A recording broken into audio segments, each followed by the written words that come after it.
All right, welcome back to part two of the Pro Football Doc podcast. Thanks for Coach Norv Turner for coming in studio guest here.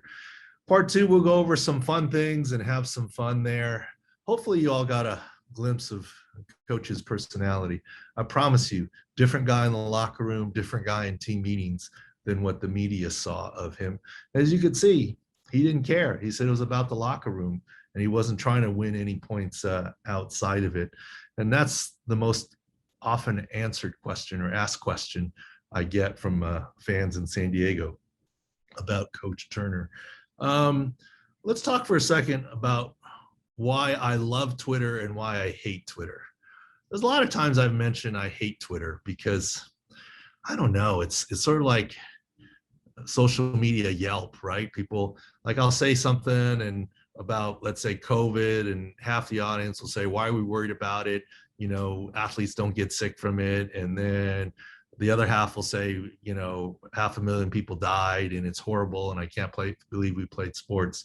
But there are some good things from Twitter that come of it here. And we'll go over it a little bit here. So one thing on Twitter this week here, Odell Beckham, who I've talked about doing very well. Lots of reports he's doing very well. And here we are. Mary Kay Cabot says he's on the bike brigade.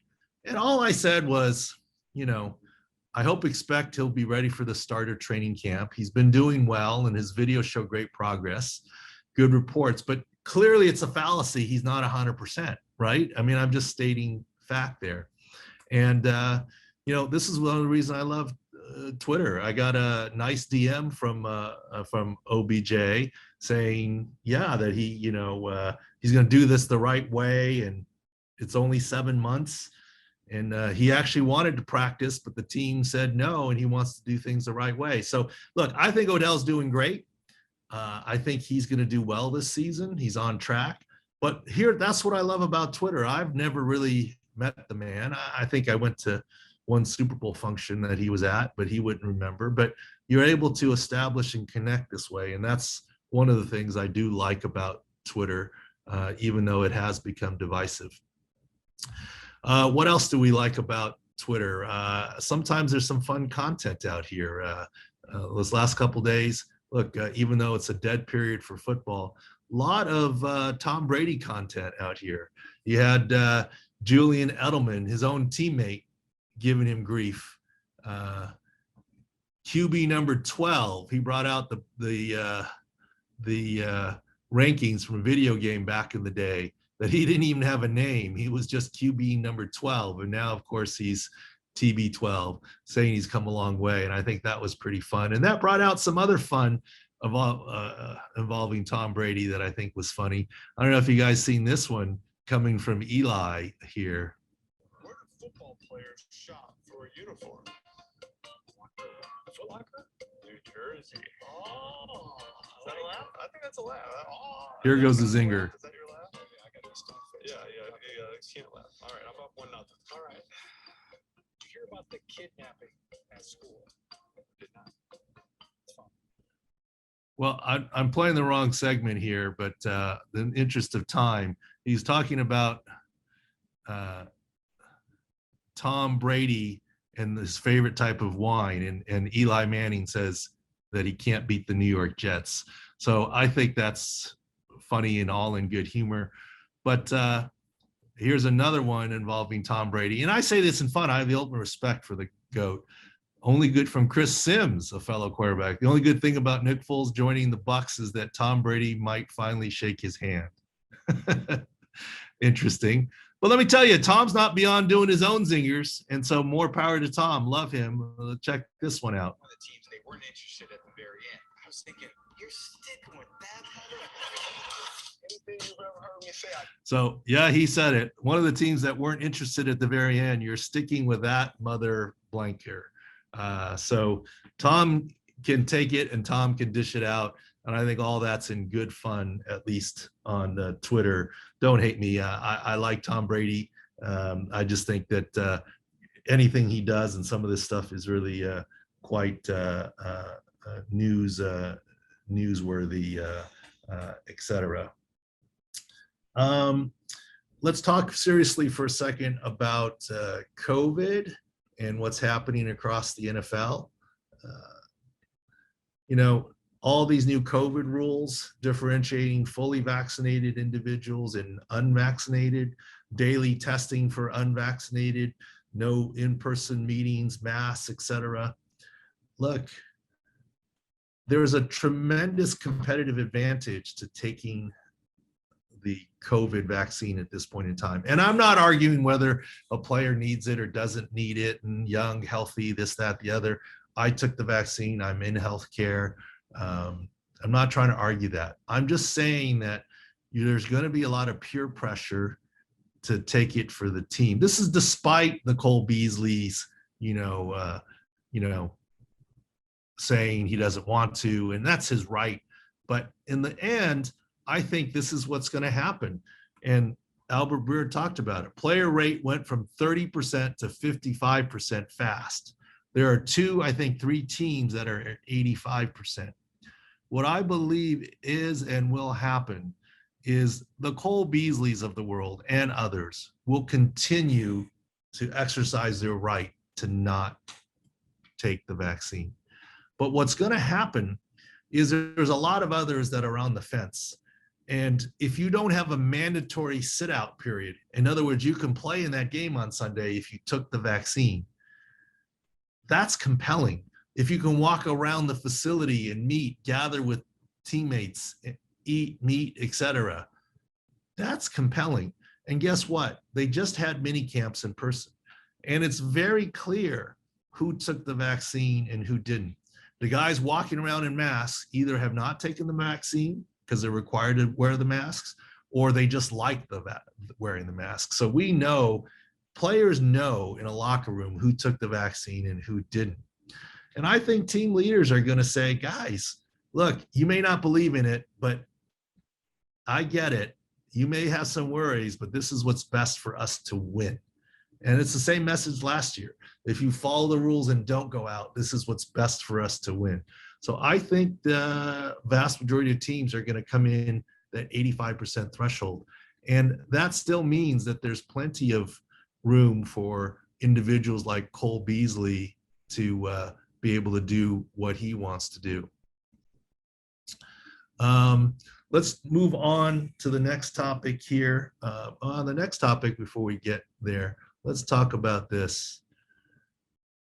This morning, unanimous opinion, 9-0 Supreme Court, basically hammering the NC2A, saying that they don't and they shouldn't be able to, as a monopoly, control the benefits that athletes get. Not only does that bring in name, image, likeness, the size of your dorm room, if you get a car potentially, payments for jobs and sponsorships. This is going to be interesting. I think this may change the way football business and a lot of sports business is done. We'll have to see the fallout from this. But this Supreme Court ruling, honestly, for college sports is bigger, in my opinion, than PASPA, where gambling was legalized. This is big for college sports and the structure and everything else that is up there. All right, let's move on and let's talk some NBA. We're into the Eastern and Western Conference Finals now. And so what's happening here? Still lots of actionable injury information. We talked about the Bucks indeed won over the Brooklyn Nets. They were plus money to minus 184 on injury news. In the end, it took 7 games that they prevailed based on James Harden not being 100% and based on Kyrie Irving not returning to play. So what's next in basketball? Well, the Western Conference Finals just started without Chris Paul, without Kawhi Leonard. And I've written and talked about how, based on protocols, I can't be sure when, but Chris Paul will return sooner than Kawhi Leonard. Kawhi Leonard has this ACL injury. However, he's seen here in a video at Game 7 without a knee sleeve or a knee brace on, which leads me to believe he has a bone bruise and a partial ACL tear. That's why he hasn't been ruled out. I don't think it's unfathomable that he returns, but I think Chris Paul is back this week, and Kawhi Leonard at best case is back next week or more towards the NBA Finals if the Clippers can get there. So that's just some information for you guys, and make your decisions on who you think is going to win or not win. Joel Embiid, great job. Played very well throughout this series. Maybe not his best defense, but put up a lot of points. But I fully expect him now to have a knee scope. Worst case, just to look at that small tear. Best case, to trim it and to keep it small. But fully expect Joel Embiid to have a knee scope there. And finally, on basketball side, we talked about LeBron James and the fatigue of the season. Look, LeBron James, hats off to him. He's been one of the healthier guys around, and he's played more games the last decade than anybody. Yes, there's been a lot of injuries in the playoffs, but the total number isn't higher. It's just been on the stars. I think it's too easy to say it was just fatigue that caused all of this stuff. Certainly Kyrie's ankle sprain wasn't fatigue. He landed on Giannis's ankle. Something for the NBA to look at, but statistically, I'm not sure that it holds water there. All right, so let's move on to a little bit of baseball conversation here. Some really sad news. I'm going to address it briefly, but I don't want to get into it too much. The reason why is the George Mason baseball player died after Tommy John surgery. Certainly a very sad state of affairs. The reason why I don't want to talk about it too much is out of respect for the player and his family, the fact that we don't have a lot of details, and I don't want to speculate.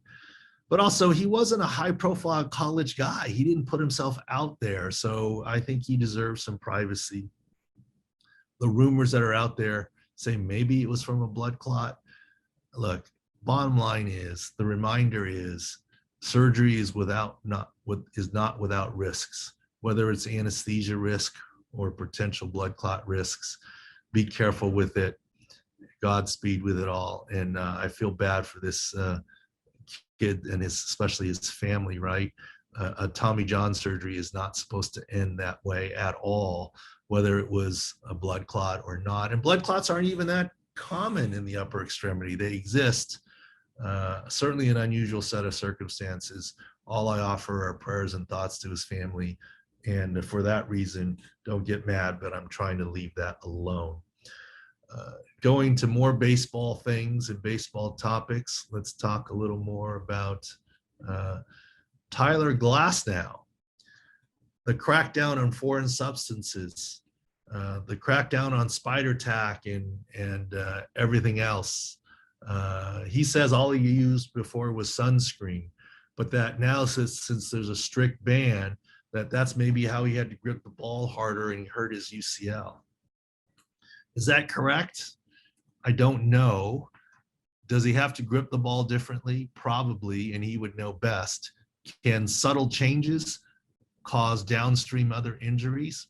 Yes, we've seen that before, especially with all the torque and the way pitchers throw. I don't know how he changed his grip or his motion. Is it feasible that it had something to do with it? It's possible, but I can't say for sure. But here's what I want to point out. I can't think of another incidence, another example of a major sport making a fundamental change in the rules all of a sudden. Like in football, they change rules all the time. Okay, head up, and you can't do X, Y, and Z, and blindside blocks, and the runner can't use the helmet as a weapon. But they enact it in the preseason, let people see it, and even then there's some acclamation to it. This was enacted overnight, or at least when they ruled on it. Well, you could say it was enacted before and decided to be enforced overnight without any warnings or anything else. And that's just interesting to me. I wonder if the listeners and viewers here have any other example. Christian, a podcast producer here, I don't know if you have any other examples. I can't think of another equivalent example on the top of my head. I know you used to play baseball, Christian, that you changed it mid-season. You didn't even change it at the All-Star break. You didn't say after the All-Star break is a strict crackdown. Right now is a soft roll-in crackdown. You just said, this is it. And literally, it's like the highway patrol saying you go 65.5 miles an hour on the highway, you're getting a ticket. There's no roll-in period of it whatsoever. And I could see how that could throw pitchers for a loop and change things. Is it going to change the spin rate that much? I don't know. I haven't studied it, but I do think that the way that it's enacted is different. And I can see why Tyler Glass now has these complaints.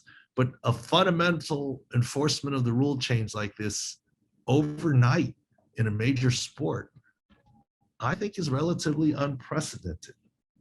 Doc, I'd be willing to jump in and say to the audience out there that you will see a certain group of pitchers' numbers all of a sudden drop off catastrophically.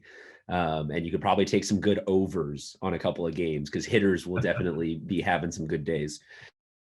No question. And, if you want to do the research, since it's look at spin rates of pitchers who have done better this year and had higher spin rates than in past years and short those players and those teams, right? Now, the marketplace might already be doing that, but yeah. And this is a mid-season change. I mean, there's a reason why it's difficult. I'm not picking on him, but you can't just change Tim Tebow's throwing motion in the middle of a season. You can't change Phillip Rivers. He's had success with it. It's hard to make a fundamental change like this, especially in season without lead up time or warning. And I get it. Baseball says this was always the rules. We're just enforcing it. But, when you let everyone go 75 on the highway to all of a sudden ticket everyone who's going 65.5 miles an hour, that's a sea change. That's all I'm saying, Christian. Like, I don't remember the equivalent of a rule change being this significant for baseball, football, or really any sport mid-season like this. That's my point is all. Yeah, couldn't agree more. Don't think that this has happened in sports history, at least in the modern era. Yeah. So on to some baseball and what happened here, and then we'll wrap things up here. Tatis, our guy in San Diego. Daniel Camarena in his major league debut. Fourth time now this season. Standing ovation as we look at it again. Diving on his left shoulder. Here's the close-up. Boom, that little subluxation with the outstretched arm. I think you're right. Yeah, there it is. Shoulder. That's just not good. So this is now the fourth time this season, counting preseason too, fourth incident for Tatis. He's doing extremely well. He's leading the majors in homers. He's playing well. He's come back through this. Now he's going to be back again for the fourth time.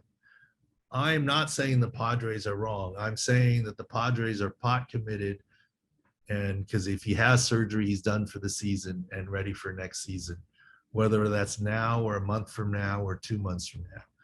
They're in a winning campaign as long as the Padres are in it. I see why they're doing this, but there's going to be a fifth. That's all I'm saying. This fourth one seemed to be minor, good.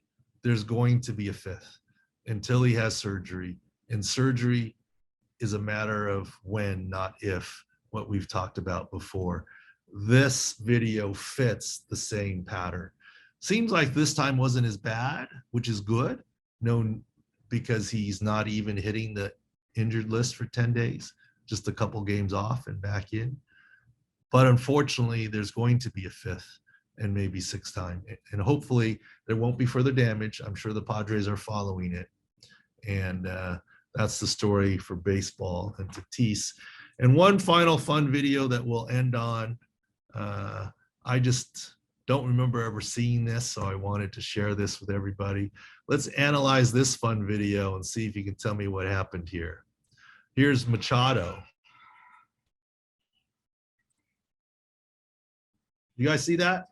He's running well. No, he's not injured. He slides in the second, barely beats the tag, but he's blowing gum mid-stride, I mean, I've never, Christian, maybe you've seen it before. I haven't seen that before.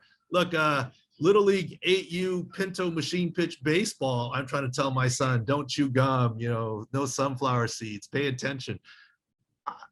That multitasking is next level.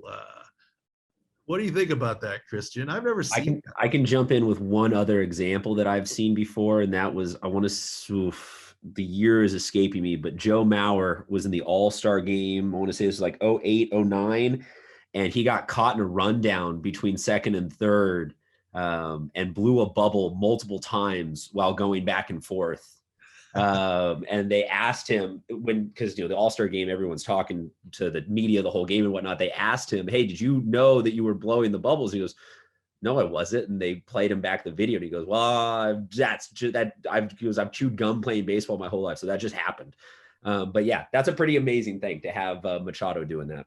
Well, you're running, you're breathing hard, and I get it. These guys are professionals. They do it in their sleep, but that wasn't like a stand-up double, right? I mean, he had to hustle to get there. And as he turned on the juices, he blew the bubble and what have you. It is confusing given how everyone kind of has a context that Machado doesn't hustle, that he would then leg out a double while also blowing a ball. Like it's very out of place. I just thought it was a fun piece, and he was safe, so it's all good. No harm done, but I'm going to try not to show that video to my son because the next evolution is him spitting seeds while doing it, because that's a little bit more finite muscle skills.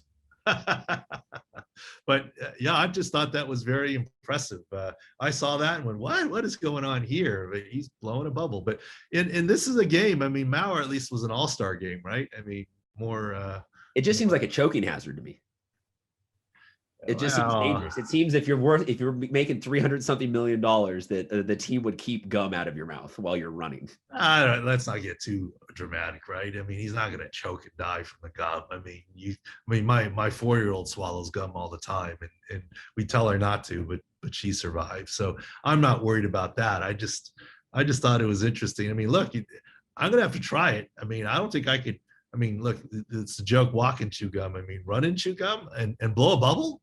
That might be hard. I'm not sure I could do that. Maybe on the practice field when my son's not looking today, I'll try that.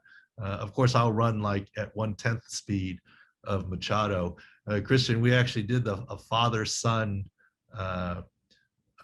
baseball game yesterday to wind up practice, a scrimmage for our little 8U All-Stars for Pinto, and it was fun. The highlight or low light was one dad grounding out so we had the dads play the same positions their son play, right? And so one dad grounded out to a shortstop son, and then another dad, remained nameless, collided on the base paths with his son and knocked him down and scraped his chin. That's going to be a tough conversation for mom later on.